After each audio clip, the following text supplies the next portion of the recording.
quais são as características de uma sociedade de propósito específico? As SPEs, ela vai ter um objeto específico, propósito específico, que é realizar determinado empreendimento. Poderia ter um objeto amplo? Poderia também, tá? Poderia ter, por exemplo, ali vários objetos.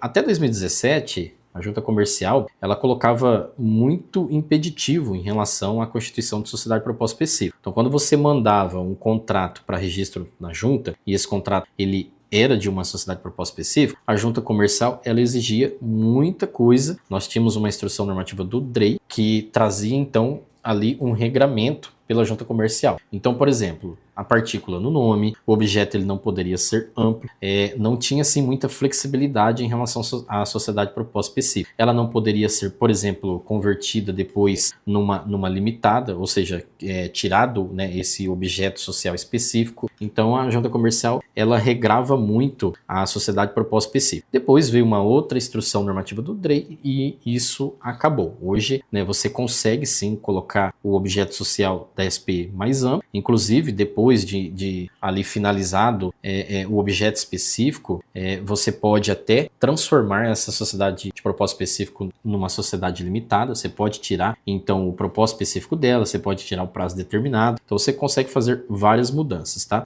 Inclusive, por exemplo, quando a junta tinha um regramento, ela não permitia um objeto amplo, você não conseguia ali informar outras atividades no objeto social da S. Hoje é muito mais flexível, então hoje a gente consegue informar um objeto mais amplo, a gente pode até colocar um prazo indeterminado, apesar de não ser muito comum, porque a sociedade de propósito específico ela é realmente para um determinado empreendimento, ela vai ter então um prazo determinado. Mas nós conseguimos hoje alterar esse prazo determinado para prazo indeterminado, por exemplo. Aí nós podemos adotar a partícula SPE no início ou no final do nome.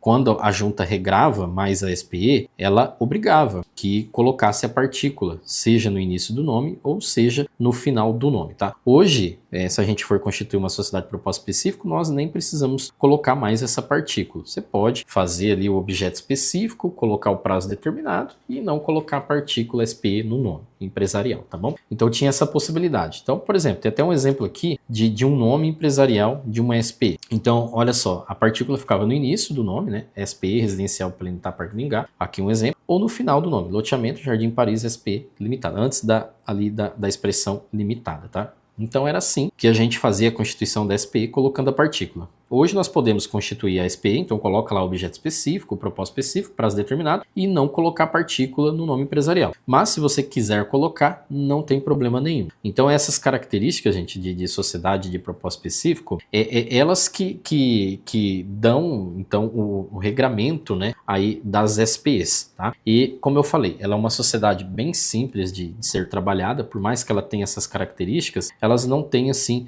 muito segredo na operacionalização. Então ela é uma empresa como qualquer outra, ela vai assumir direitos, obrigações, vai adotar regime tributário próprio, e aí pode ser, por exemplo, o lucro presumido, pode ser o lucro real, pode ser o regime especial de tributação para quando for incorporação imobiliária, tá? Desde que, logicamente, né, a incorporação seja registrada no cartório de imóveis e também o patrimônio de afetação, tá? Então essas são as principais características aí de uma sociedade de propósito específico.